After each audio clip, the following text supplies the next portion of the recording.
Mesdames et messieurs, bienvenue dans notre vidéo du jour où nous sommes avec la Sainte Honorine du jour. Sachez que je suis en train de vous expliquer, que je suis en train de vous rappeler, chers auditeurs, en un peu de temps, oui, un peu vite, comme on dit, que c'est le combat absolu dans ce monde humain. Rappelez-vous, nous sommes en période qui s'appelle le carême, mais certains choisissent des périodes adaptées pour faire des imbrications, des embrumes et des embrouilles, enfin bref. Comment allez-vous, chers amis de Jésus-Christ? C'est aussi parfois utile à dire. Ou comment allez-vous, tout le monde? Message est spirituel en ce jour, car nous sommes avec Sainte Honorine et je ne vais pas commencer à la canaliser. Parce que, si je commence avec ma voix de femme, comme si elle parlait à travers moi, vous allez vous moquer de moi. Ce qui n'est pas, à cet instant, quelque chose que je souhaite. Donc, ce qui nous intéresse.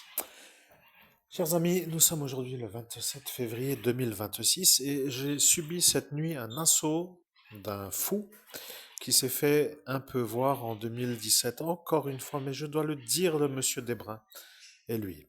Alors je me suis retrouvé par une sorte de mystérieux mystère, comme imbriqué dans une sorte de pièce qui n'était pas dans mon environnement, alors je préfère le dire que moi l'exorcisme j'apprécie, vous voyez, ça met tout de suite l'ambiance. Je vais porter mon crucifix plus souvent. On va bien voir comment que ce monsieur va réagir parce qu'il déteste Jésus-Christ et moi qui suis l'exorciste, j'ai de nouveau ma croix d'exorciste. Alors vous voyez, ça va être quelque chose, vous comprenez? Alors je vais quand même vous rappeler, juste pour la petite histoire, que ce brave monsieur a, et je sais que c'est la problématique de ce pays, mais je dois dire que je suis un très bon médium. En le disant, vous allez certainement comprendre. Alors, nous sommes dans un lointain passé, je ne sais pas pour quelle raison, celui-là a retrouvé un magot d'un braquage de banque. Et il a redonné en Allemagne, c'était en Allemagne, oui, la somme à la police. Et il a reçu une sorte de récompense du pourcentage de la somme randonnée. Vous voyez, c'est genre 10% de la somme, par exemple. Alors, il a eu 50 000 euros, je crois, et il a acheté cette maison qui se trouve à Hébrin. Vous comprenez? Il y a quand même des fois, il faudrait comprendre. Alors, les Allemands sont sûrs que moi, je me suis fait voler la recette parce que ce monsieur a fait semblant de se tromper dans le monde parallèle, vous voyez. Il a voulu faire comme si moi qui lui ai dit à lui de faire l'acte de redonner l'argent pour qu'il récupère l'argent, les 10%, qu'il a voulu faire comme si c'était moi que ce soit de trop. Vous voyez, c'est un peu comme pour dire il faut que je partage les 50 000 en deux, ça fait plus que 25 000, vous voyez. Donc il a fait semblant de se tromper et il ne m'a pas laissé à cet instant comment dirais-je, me faire mettre en valeur de la manière où c'est moi qui lui ai dit à lui, puisque moi je n'allais pas en Allemagne à cette époque, de redonner l'argent. Bon, bref, faisons un peu court. C'est le monsieur qui s'est fait effacer la cervelle, mais je ne m'en rappelle pas. Mais quoi qu'il arrive, regardez. Nous sommes donc à cette nuit à 1h30 du matin, j'étais assailli par une magie noire. Alors, je suppose que sa mère est une sorte de visualisatrice qui visualise mon environnement, moi donc, dans une pièce. Et si vous connaissez ce qui se passe dans le monde parallèle, vous serez certainement plus intelligent que moi, puisque moi, je ne rentre pas dans le monde parallèle, puisqu'on m'en empêche.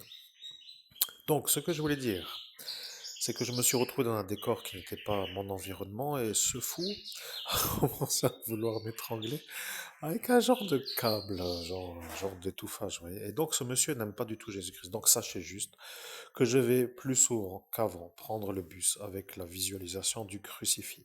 Parce que le problème, c'est que je dois faire les courses à Colriut-Diblin.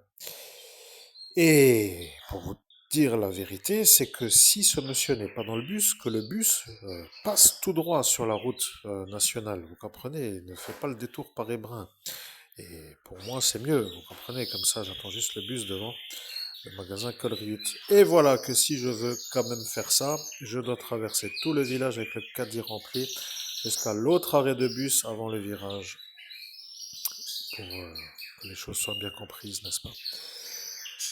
Oui, si vous ne comprenez pas, ce n'est pas très grave. Donc, ceci étant cela. Après, que voulais-je dire d'autre pour être un peu dans la conversation qui nous intéresse en ce jour? Ben, je crois que c'est tout. Pour la Sainte Honorine, ce sera juste la révélation que je viens de faire, vous comprenez, donc très rapidement, en moins de 10 minutes. Ouais, en 5 minutes pour être bien compris. Donc sachez que moi, je suis, à vous résumer la chose, en 2017, devant un individu, qui d'un seul coup s'est fait passer pour un homme normal, vous voyez, avec une manière de vouloir chier sur ma personne certainement, et qui s'est rendu à l'évidence de vouloir toujours être dans le bus pour que moi je ne fasse pas les courses à Collery de Diblin, pour que je sois vu, moi, non pas vu plutôt, par l'enseigne Colruyt dans le monde parallèle, parce que, eh bien, parce qu'il y a quelque chose qui va arriver quand ça va arriver. Donc il s'est engagé à venir tout le temps dans le bus, et ce chauffeur fou aussi qui est un peu son copain, donc du coup, se retrouve aussi imbriqué dans l'imbrication de la même soirée, ils ne veulent pas se faire sauter tous les deux, donc c'est incroyable, n'est-ce pas? Regardez-moi ça. Celui-là s'est fait effacer la cervelle. Après, moi, je me suis fait effacer la cervelle d'avoir vu celui-là se faire effacer la cervelle. Et nous sommes en 2017. Et avant ça, ce monsieur a retrouvé un pactole venant d'un braquage de banque. Il a redonné à la police. Et la police a vu que c'est moi qui lui a dit à lui de redonner l'argent. Et du coup, eh bien maintenant qu'il habite en France, les Allemands ne peuvent rien contre lui, et les Français, comme par hasard, ne veulent pas de Lorrain riche et ne veulent pas m'aider à moi à trouver le pognon. Au secours, tout le monde est fou, mes chers amis. Il faut comprendre que parfois il faut en rire, vous voyez. Donc oui, donc c'était juste pour vous faire la petite virgule qui s'appelle la petite vidéo de cet instant, et je vous dis à très bientôt pour une prochaine vidéo.